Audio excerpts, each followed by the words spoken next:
Cherie Hanson here. Howdy, everyone. This is November. The November is when you're almost at the end of the book. And you can see there are only a few pages left. And pretty soon you'll be closing it and walking away.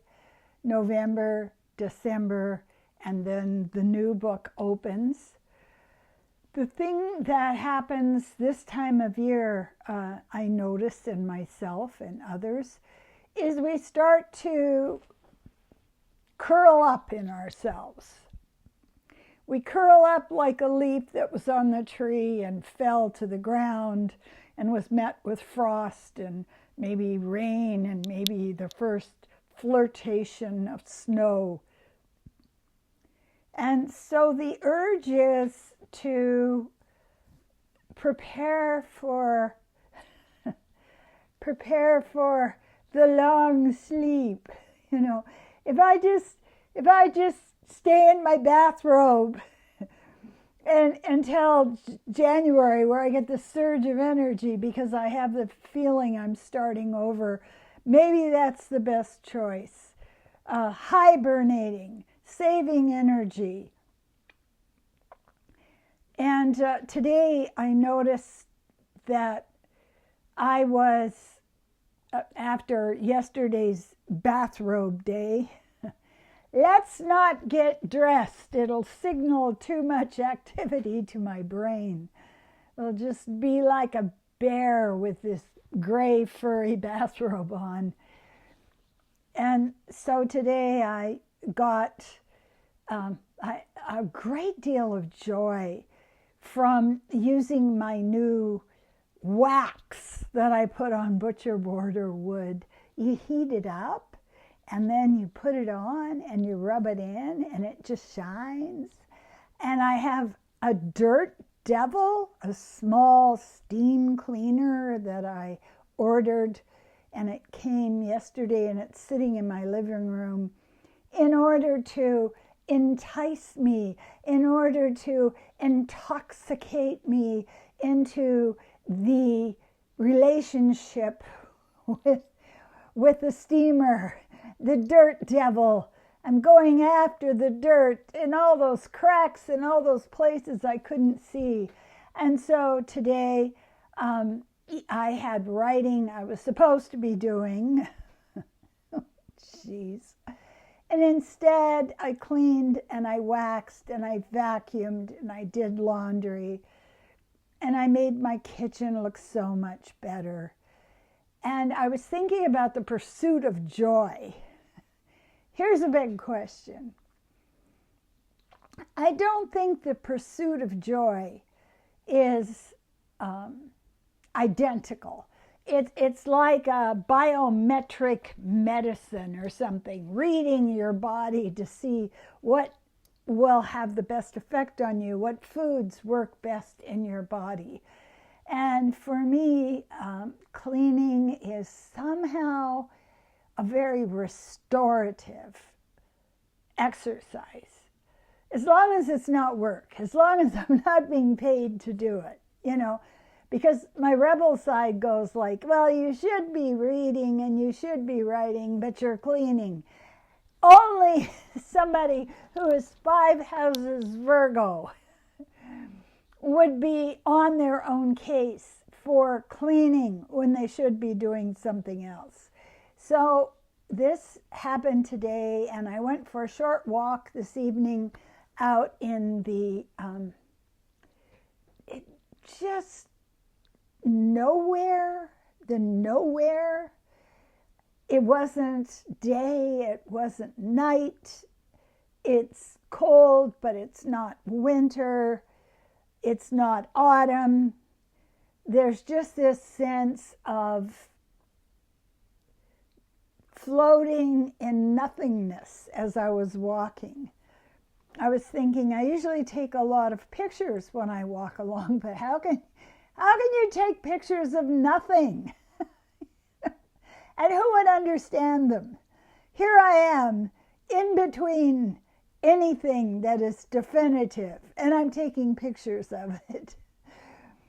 And And as I walked, I thought, this is an interesting lesson that as you're walking along a path, or as you're walking along using your body, moving through space, there are expectations that you have for what it is, what it was, what it will be. And it gives you another opportunity to just let go. It is what it is. Why do I need to name it? Why do I need to proclaim something, to put words to it? It's the in-between. And the in-between state is very upsetting to mere mortals. We don't like it.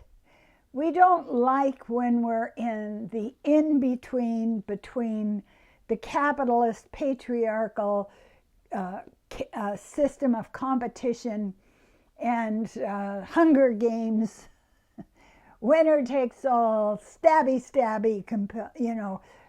trying to show that you deserve to stay alive. And whatever is coming next, which we know is forming.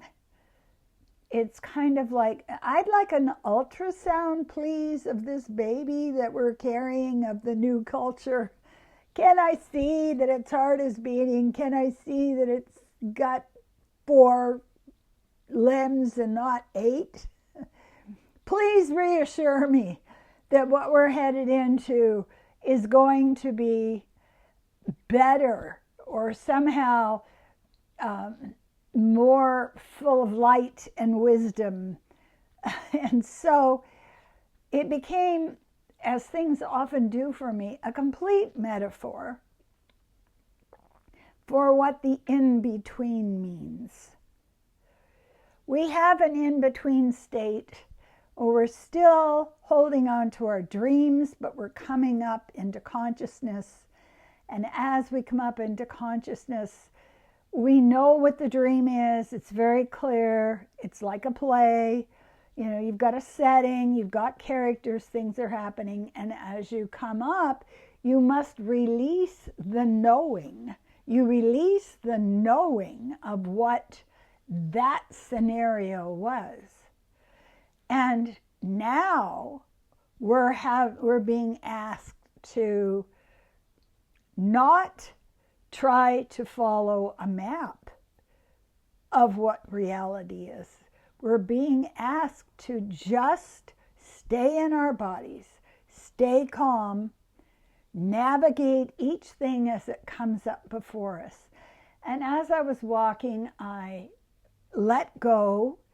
I thought to myself, comparing this to other times when I walked serves no purpose.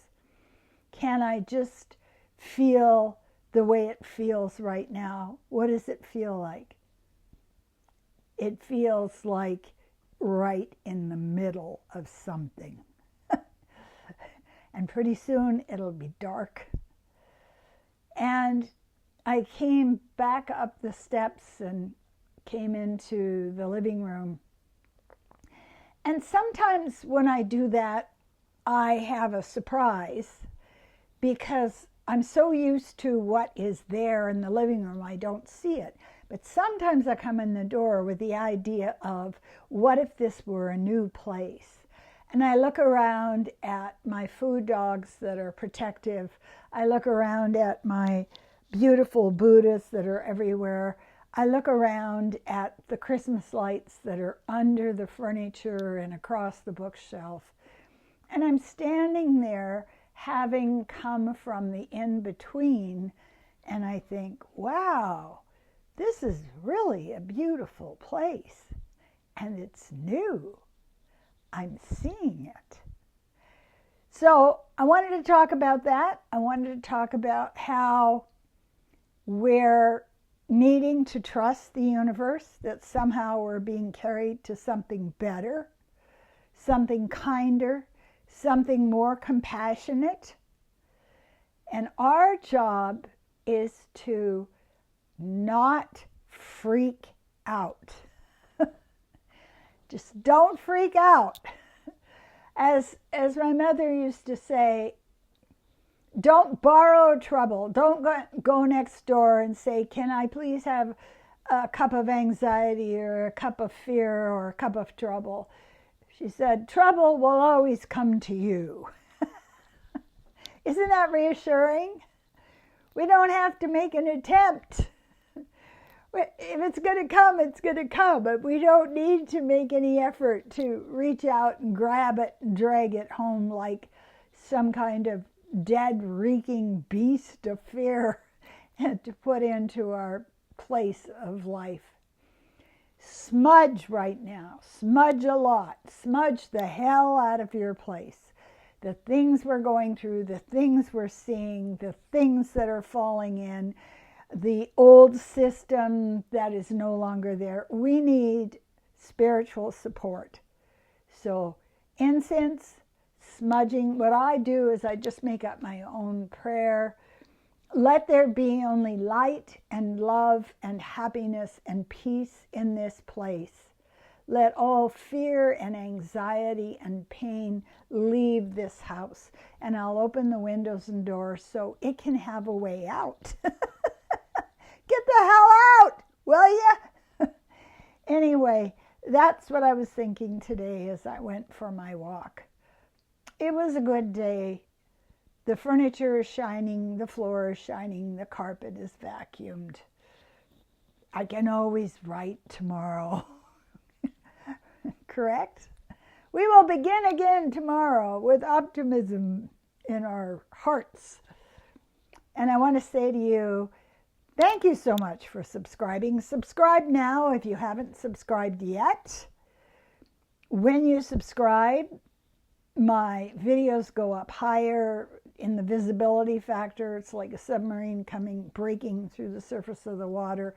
And it gives other people that are in a state of confusion and anxiety a little bit calmer perspective on what is happening, and it helps them to find peace. That's my goal, to find peace, to go through what needs to be gone through with dignity and wisdom and grace. Those are our things: dignity, wisdom, and grace. If you want a coaching session, get a hold of me. I do life coaching for people all over the world. I have spent 60 years developing my skills as a coach with so many wise teachers.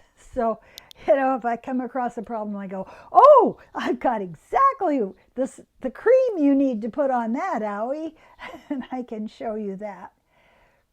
I want to thank you deeply from the bottom of my heart for stopping and watching this video. I appreciate you.